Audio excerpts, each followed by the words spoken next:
Jadi teman-teman sosial semuanya, informasi ini kami kutip dari fifa.co.id, yaitu dengan kepala berita Pos Indonesia siap bantu pemerintah tekan laju inflasi melalui penyaluran bansos pangan.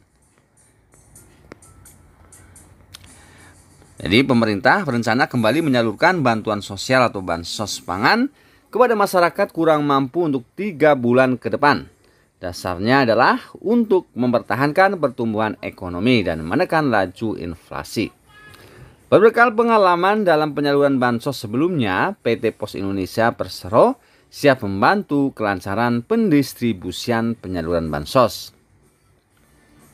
Rencana pemerintah menyalurkan program bansos bahan pangan ini diperuntukkan bulan Maret hingga bulan Mei 2023. Tujuannya untuk menjaga tingkat inflasi dan daya beli masyarakat, sekaligus memperkuat keberlangsungan usaha di sektor pangan nasional. Jadi bansos beras tersebut akan diberikan kepada 21,3 juta keluarga penerima manfaat atau KPM, yaitu berupa beras 10 kg setiap bulannya. Menteri Koordinator Bidang Perekonomian Airlangga Hartarto menyebutkan bahwa pemerintah akan melakukan langkah antisipatif untuk mengendalikan inflasi selama bulan Ramadan dan Idul Fitri tahun 2023. Pemerintah telah memutuskan akan memberikan bantuan beras selama 3 bulan. Demikian pula untuk bantuan telur dan ayam sedang diatur regulasinya. Akan diberikan untuk 3 bulan terutama kepada kelompok yang mendapatkan PKH dan bantuan pangan non tunai atau BPNT. Ini diharapkan dalam 3 bulan ini bisa berjalan, kata Menko Airlangga. Hal serupa dituturkan oleh Kepala Badan Kebijakan Fiskal Kementerian Keuangan Febrio Nathan Kacaribu bahwa belanja pemerintah terus didorong untuk menjaga daya beli masyarakat dalam menghadapi ketidakpastian ekonomi dunia. Pada tahun 2022 misalnya, dana subsidi dan kompensasi energi melonjak dari 172 triliun menjadi 551 triliun rupiah. Pada tahun ini, pemerintah menganggarkan dana senilai 476 triliun untuk perlindungan sosial yang dianggarkan melalui belanja pemerintah pusat dan pemerintah daerah. Sementara subsidi dan kompensasi energi tahun ini dianggarkan sebesar 339 triliun rupiah. Sekretaris Badan Pangan Nasional Sarwo Edi menjelaskan rencana bantuan pemerintah khususnya beras. Jadi selain beras sebanyak 30 kg yang diperuntukkan bulan Maret hingga bulan Mei, pemerintah juga akan memberikan bantuan telur dan daging ayam kepada 2,65 juta KPM. Pemerintah akan memanfaatkan data dari Kementerian Sosial untuk bantuan ini, kata Sarwo Edi. Pemerintah, lanjut Sarwo Edi, telah menyiapkan anggaran untuk menyalurkan bantuan tersebut sebesar 7,8 triliun.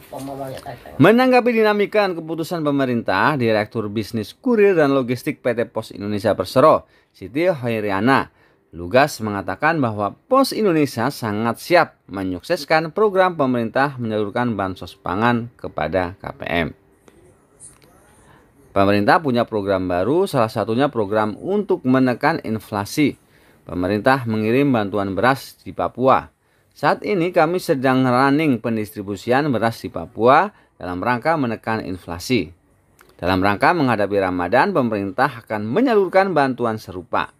Dalam waktu dekat juga ada program pemerintah untuk menekan stunting dengan menyalurkan bahan makanan bergizi, berprotein tinggi misalnya ayam, telur, ikan. Kami sangat siap karena kami punya kemampuan luar biasa di dalam menyalurkan bantuan pemerintah, kata Siti Hoiriana yang akrab disapa Ana. Jadi kesiapan Pos Indonesia ini tidak lepas dari pengalaman sebelumnya yang telah berulang kali digandeng pemerintah dalam menyalurkan berbagai bantuan, di antaranya BLT BBM, bansos pangan non tunai atau BPNT, kemudian bantuan sosial tunai atau BST, selanjutnya program Keluarga Harapan atau PKH, dan bantuan subsidi upah atau BSU. Ini semua menegaskan bahwa Pos Indonesia sudah menjadi mitra yang dipercaya kementerian dan lembaga negara, mulai dari Bappenas, Kemensos, Kemenaker dan Bulog, khususnya dalam penyaluran bansos. Saat pandemi, kami menyalurkan berbagai bantuan pemerintah untuk mempermudah situasi.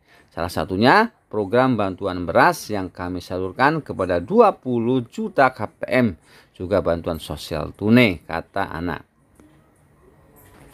Jadi Pos Indonesia all out dalam menjalankan amanah, menyalurkan bansos, mengerahkan seluruh sumber daya yang dimiliki. Pos Indonesia diketahui memiliki lebih dari 4.300 kantor pos yang tersebar di seluruh wilayah Indonesia hingga ke daerah 3T, yaitu terpencil, tertinggal, dan terdepan. Pos Indonesia juga melengkapi data penyalur bansos by name by address berupa foto penerima, lokasi rumah penerima atau geotagging, serta kesiapan dashboard untuk memantau pendistribusian yang bisa diakses pemberi mandat secara real time. Kami menyiapkan lengkap dengan foto penerima, informasi tempatnya, berasnya, benar-benar by name by address. Dan ini hanya dimiliki oleh Pos Indonesia. Kami menyiapkan dashboard real time untuk memantau distribusi bantuan, ucap Ana. Pos Indonesia tercatat sebagai BUMN tertua di negeri ini. Tahun ini Pos Indonesia akan berusia 277 tahun.